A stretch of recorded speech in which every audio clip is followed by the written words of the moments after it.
Bom dia, turminha! Mais um Revisando e hoje nós vamos falar sobre sinais de pontuação, que são recursos estilísticos que nos remetem a ritmo, entonação, pausa e são os recursos que substituem os gestos na hora da fala e na hora do texto nos traz o quê? Coerência, coesão.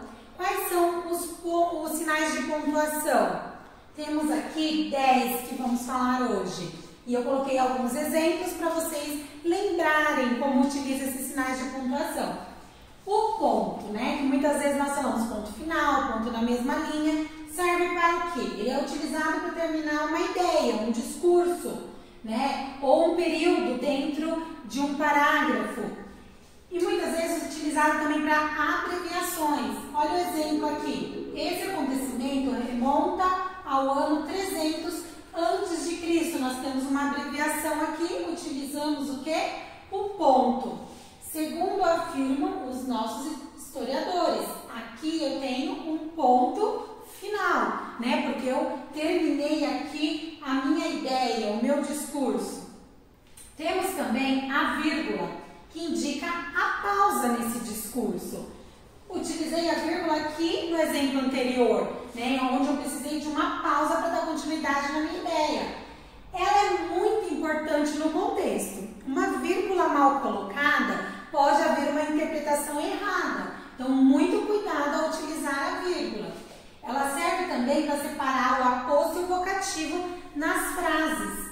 Por exemplo, vou precisar de farinha, ovos, leite e açúcar. Aqui eu precisei de uma pausa para elencar, né, as palavras.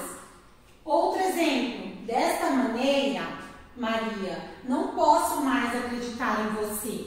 Neste momento aqui, Maria está entre vírgulas porque é um vocativo. Eu estou falando com Maria. Por isso eu coloco entre vírgulas para chamar a atenção da pessoa a qual estou me referindo no discurso. Os parênteses para isolar explicações ou acrescentar informações no seu texto. Exemplo, o funcionário, o mais mal-humorado que já vi, fez a troca dos artigos. Então aqui eu utilizei parênteses para fazer uma explicação. Que funcionário é esse que eu estou me referindo, tá? O travessão, início de falas em diálogos, é o mais comum. Nós utilizamos o travessão para esses momentos, mas também às vezes utilizamos o travessão para substituir o parênteses, tá? Mas eu coloquei o exemplo aqui no início de falas em diálogos. Paula gritou com o marido. Por favor, não faça isso. Então eu utilizei o travessão para iniciar a fala de Paula. Ponto e vírgula. Esse daqui é o mais confuso dos sinais de pontuação. Muitas vezes causa dúvida de quando usar, né? Mas ele é utilizado para separar várias orações do mesmo discurso ou vários elementos também no mesmo período. Exemplo, Joaquim celebrou seu aniversário na praia. Não gosta do frio e nem das montanhas. Então aqui é um exemplo de separar orações. 2 pontos. Antes de uma explicação, ou introduzir uma fala de um personagem, ou iniciar uma enumeração. Exemplo, Joana explicou. Aí nós colocamos os 2 pontos e depois o travessão para a fala da Joana. Não devemos pisar na grama. Então, eu não posso esquecer dos 2 pontos para depois colocar o travessão que indica a fala, certo? 7.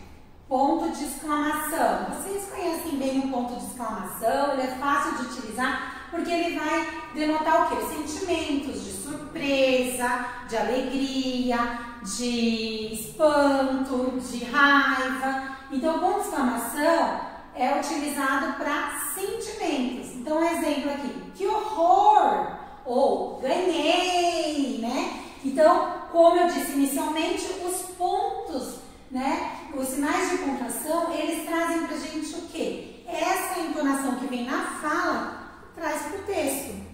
E o ponto de exclamação é o mais fácil de ser identificado e colocado ali no seu texto. Ponto de interrogação, para perguntas, para interrogar, né? Perguntas diretas. E aí eu utilizo o ponto de interrogação. Quer ir ao cinema? É uma pergunta direta, então eu utilizo o ponto de interrogação. Reticências, para suprimir palavras, ideias, né? Indicar que ainda tem mais coisas para ser dita ali no texto, mas você não quis escrever, deixar no ar aquela ideia. Exemplo, Ana gosta de comprar bolsas, sapatos, calças, quer dizer que teria mais coisas para ser escritas, eu coloco reticências. Ou num outro exemplo aqui, eu posso utilizar, não sei, preciso pensar no assunto. Então aqui eu suprimi as palavras nesse caso. E por último nós temos as aspas, né, que é para enfatizar ou para citações de obras no seu texto. Exemplo, satisfeito com o resultado do vestibular. Se sentia o bom. Aqui nesse caso eu estou enfatizando a palavra bom. Então eu posso usar aspas para enfatizar uma ideia ou eu posso usar as aspas para citar uma obra, uma fala de algum autor.